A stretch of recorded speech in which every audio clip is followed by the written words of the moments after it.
La France est devenue un coupe-gorge. Ce week-end, il y a eu des violences XXL à Mâcon. Une nuit entière de violence pendant laquelle on a brûlé des bâtiments, pendant laquelle on a brûlé des voitures.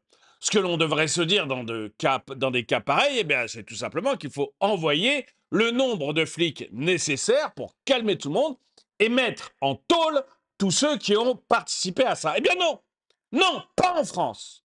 En France, on leur trouve des excuses. En France, vous avez le droit de brûler des voitures, de brûler des bâtiments, de vous livrer à toutes les violences que vous voulez, parce qu'il n'y a pas assez de choix de sport dans le complexe sportif.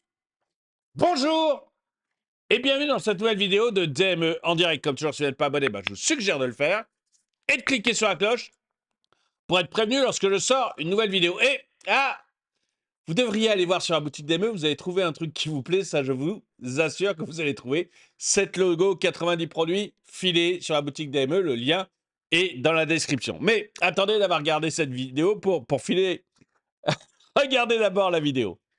C'est impressionnant, c'est impressionnant. Vous savez, Mâcon, c'est une petite ville de Saône-et-Loire, 30 à 40 000 habitants, plutôt tranquille. C'est plutôt même très, très tranquille. Le dimanche à Mâcon, vous avez du mal à trouver un café ouvert. C'est vous dire à quel point c'est tranquille. C'est une ville administration, hein, c'est une préfecture, et il n'y a rien d'autre que la préfecture, quoi. Il y a la préfecture, puis des commerces autour, voilà. C'est vraiment la ville administrative par excellence. Et je connais bien Mâcon parce que je suis né à Cluny, qui est peut-être à 20 km de Mâcon, et que ma famille y a encore une petite maison familiale, et qu'on s'y retrouve régulièrement. J'en profite pour dire bonjour à tous ceux qui, qui m'ont déjà interpellé dans des cafés à Mâcon ou à Cluny, et qui m'ont reconnu. Donc merci à ceux qui me suivent de là-bas. Alors, donc Mâcon, ça m'a touché quand j'ai vu qu'il y avait eu une nuit de violence à Mâcon, et j'ai été extrêmement impressionné. Mais ce qui m'impressionne le plus, c'est qu'on trouve des excuses à ces gens violents. Pour moi, il n'y a pas d'excuses. C'est-à-dire, tu fais une nuit de violence, tu fais tout cramer, tu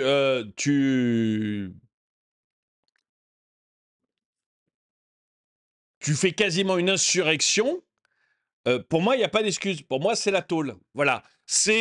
J'envoie le nombre de fourgons nécessaires, de flics nécessaires, et tous ceux qu'on arrive à identifier, on les met en tôle. Et ceux qu'on a mis en tôle, on les interroge pour en identifier d'autres. Et il y a zéro excuse. Zéro.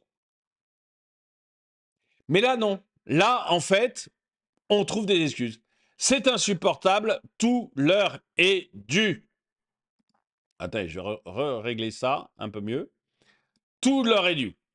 On doit payer pour qu'ils puissent jouer à la PlayStation toute la journée en fumant des joints. Pour en rajouter une couche, l'éducateur explique les incivilités des bâtiments brûlés quand même par le choix des sports du complexe sportif. Mais je vais vous faire écouter parce qu'il y a tellement de choses à dire, tellement d'énervement dans ma voix que je vais essayer de rester calme dans cette vidéo. Je vais vous faire écouter. Ça changerait que moi, là, actuellement, là, je serais pas dans le froid, je serais pas en train de traîner. Mais attends, t'es en train de traîner, va bosser, couillon! On lui demande, ah, mais ça changerait quoi s'il y avait d'autres choses dans le complexe sportif, si Nicolas payait un peu plus d'impôts pour t'offrir des bâtiments, pour que tu puisses être tranquille, pour que tu puisses glandouiller. Ça changerait quoi? Il dit, je traînerai plus. Mais attends, Pépère, plutôt que demander que Nicolas bosse comme un chien à trier, à se lever tôt le matin pour faire de la mise en rayon, plutôt que demander qu'Yvonne se casse la tête à être caissière dans le Leclerc. Je parle du Leclerc à bon escient, parce que c'est un grand Leclerc qui est par là dans les quartiers difficiles. Un hypermarché Leclerc auquel je vais de temps en temps. Donc je connais bien en plus cet endroit-là. Je connais très très bien ce quartier, si vous voulez. Et, enfin, je connais très très bien, j'y ai pas vécu, mais je connais. Yvonne est caissière dans ces cafés, dans ce Leclerc. Vous avez Jean-Noël qui va ramasser des poubelles à 4 heures du matin. Vous avez tous les commerciaux de France et de Navarre qui se tapent des kilomètres de bagnoles pour essayer de vendre leurs produits. Vous avez des gens qui ont des boulots devant des ordinateurs, des gens qui travaillent.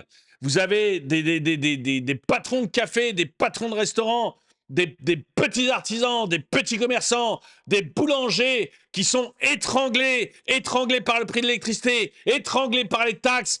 Vous avez un nombre incroyable de chefs d'entreprise qui disent qu'ils vont fermer à la fin de l'année, qu'ils vont se barrer. Vous avez 68 000 entreprises 68 000 entreprises qui ont fait faillite en 2024. 68 000 qui ont fait faillite en 2024 parce qu'ils sont étouffés par les taxes, étouffés par le prix de l'électricité, étouffés par tout ce qu'on leur oblige à faire, par toutes les normes qu'on leur met sur le cul. Et ces glandouilleurs là, parce qu'on leur offre pas des bâtiments, parce que Yvonne, parce que Jean-Noël, parce que Nicolas, parce que ces 68 000 entreprises payent pas assez d'impôts pour que lui puisse glander, puisse jouer tranquillement au basket pendant que vous bossez comme des chiens.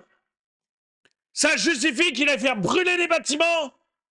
Il y en a marre. Tout leur est dû, il y en a marre. Foutez-les au taf.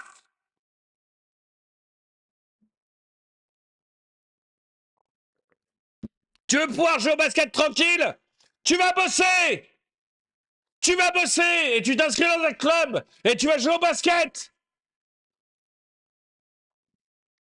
Tu peux faire du foot aussi. J'ai pas de préférence. Ma préférence, c'est que tu bosses.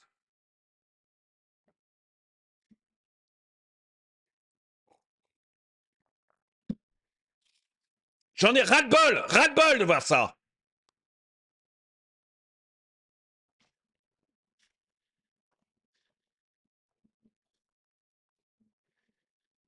Allez, on va écouter ce pauvre petit bonhomme. Ce pauvre petit bonhomme pour lequel vous payez pas assez d'impôts. Du coup, on peut pas lui offrir le sport qu'il veut. C'est horrible. Pauvre petit bonhomme. Alors, comme on peut pas lui offrir le sport qu'il veut, eh ben, il fait brûler des bâtiments. Pourriez payer un peu plus d'impôts quand même. Flûte de flûte. Égoïste. Ça changerait que moi, là, actuellement, là, je serais pas dans le froid, je serais pas en train de traîner, les gens, ils me verraient pas traîner. Les gens, ils me verraient pas traîner. Va bosser. Va bosser. J'aurais un local, je serais posé, je suis en train de jouer à la play. Au niveau des activités. C'est ça. Donc, s'il veut, c'est un local pour aller jouer à la Play. Voilà, à la PlayStation. Hein, voilà. Donc, en fait, tu lui achètes un. Tu bosses comme un chien, toi. Hein, tu payes des impôts. L'État te pique déjà 50% de ce que tu gagnes. Tu n'as même pas encore reçu ton salaire que l'État en a piqué 50%. Ensuite, tu vas payer un IR. Ensuite, tu vas payer la TVA. L'IR, tout le monde ne paye pas l'impôt sur le revenu, mais bon. Toi, tu vas payer la TVA. L'État te repique 20% sur tout ce que tu fais. Tu fais un plein de ta voiture pour aller bosser. L'État t'en pique 60%. Tout va bien. C'est pas encore assez. Parce que lui, il aimerait un petit local tranquille, où il puisse tranquille aller jouer à la PlayStation.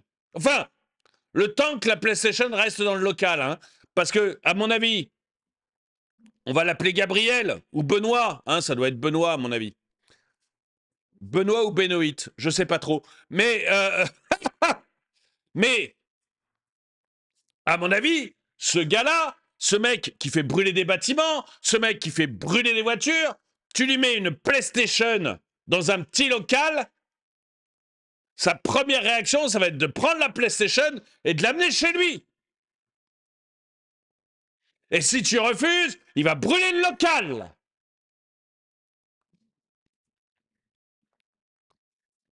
Mais tu payes pas assez d'impôts. T'es un égoïste. T'es un égoïste. Tu ne donnes que la moitié de ton travail à la société. D'ailleurs, ils veulent te faire payer, ils veulent te faire bosser un jour gratuit en plus. Ah, c'est la grande truc. Tiens, on va faire bosser un gratuit un jour de plus. Allez hop. Allez hop.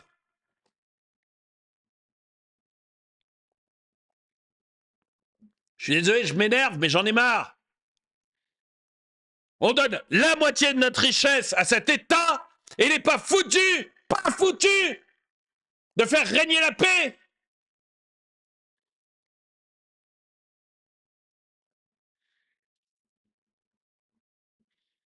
Et je pense à tous les gens de ces quartiers, tous ces gens qui sont dans ces quartiers-là, qui bossent.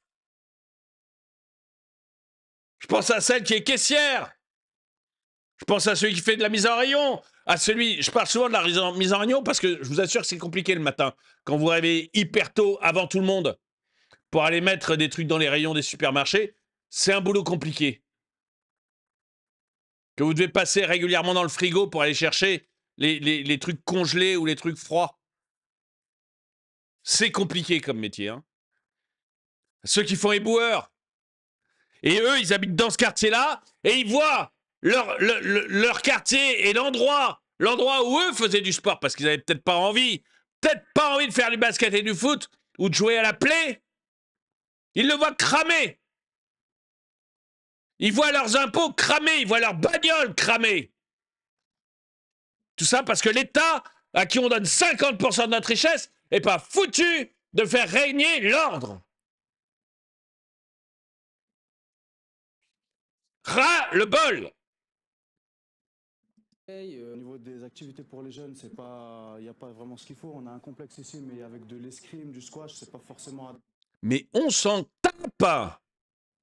Regardez les bagnoles brûlées derrière. Alors Thibaut, il est éducateur, je sais pas, c'est peut-être un très bon éducateur. Je vais pas parler de Thibaut. C'est peut-être un très bon éducateur. Regardez les bagnoles brûlées derrière. Imaginez la personne qui possédait ce van blanc. Peut-être un artisan, probablement. Un des vannes blancs, c'est un artisan ou un commerçant. Il fait comment pour aller bosser ce matin?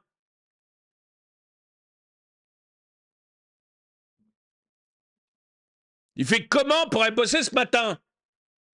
Il est bon qu'à payer des impôts, ce mec-là. Je parle pas de Thibaut, hein, je parle de celui qui a le van blanc, là. Il est bon qu'à payer des impôts.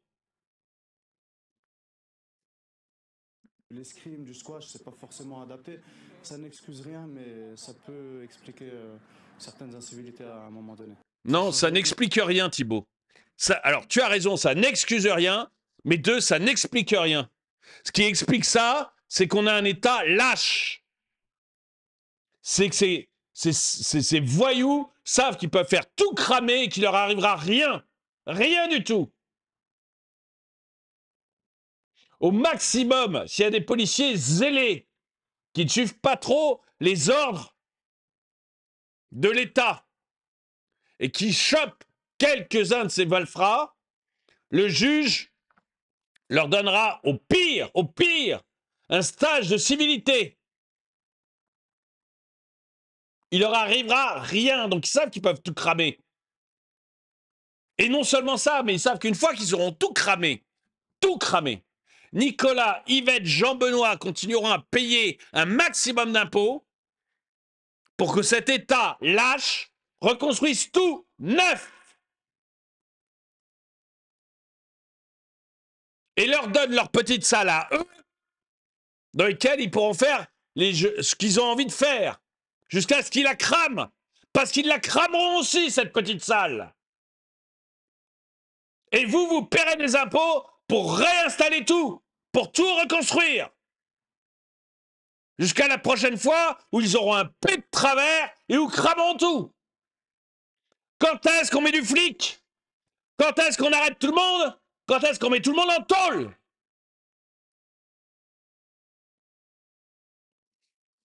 Dites-moi ce que vous en pensez dans les commentaires. Je suis énervé, mais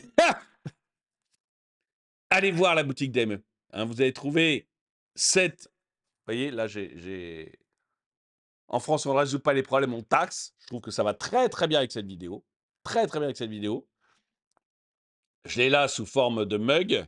Et je vous ai montré aussi un autre logo, Afuera, sous forme de mug. C'est des produits avec des logos qu'on vend sur la boutique. Il y a des sweats, il y a des pulls. Je sais qu'en ce moment, c'est plutôt pulls. On a des bonnets. À l'intérieur, je mets pas de pull parce que c'est trop chaud. Mais on a des bonnets. Il y a 90 produits différents. Il y a des sacs. Il y a vraiment, vraiment. Vous allez trouver un truc sympa qui va vous plaire. Ça, je vous le garantis. Allez regarder. 90 produits différents, 7 logos différents. Et si vous voulez juste faire un clin d'œil, je vois beaucoup d'entre vous qui font ça. Ils veulent juste faire un clin d'œil à la chaîne, une sorte de petit Tipeee, mais moi je fais pas de Tipeee. Et ben, ils achètent un magnet. Voilà. Un magnet, ça leur coûte quasiment rien. Moi, ça me fait 1,50 € de gagner. Donc voilà, vous voyez. Ou un sticker, hein, vous savez, les autocollants. Voilà, ça coûte quasiment rien. Moi, ça me fait, je sais pas, 1 €, je crois, de gagner. Bon, bah, c'est sympa, c'est plus se faire un clin d'œil. Voilà, c'est si vous pouvez, hein, vraiment. C'est si vous pouvez, je demande pas la charité. C'est juste un clin d'œil. C'est juste vous qui dites, bah voilà, on te soutient, François-Xavier, on aime bien tes vidéos. Donc voilà, moi, je vous donne un souvenir de la chaîne et vous me faites un clin d'œil. Et c'est cool. Honnêtement, je me sens soutenu. Et hier, j'ai une personne comme ça qui a acheté juste un magnet. Et bah voilà, c'est sympa, c'est cool. Et je me dis, bah lui, il a fait ça pour me soutenir et c'est cool et je me sens soutenu. Donc n'hésitez pas, le lien est dans la description. Quoi qu'il en soit, merci d'avoir regardé cette vidéo. Mettez un pouce vers le haut, commentez, partagez. Et moi, je vous dis à très bientôt.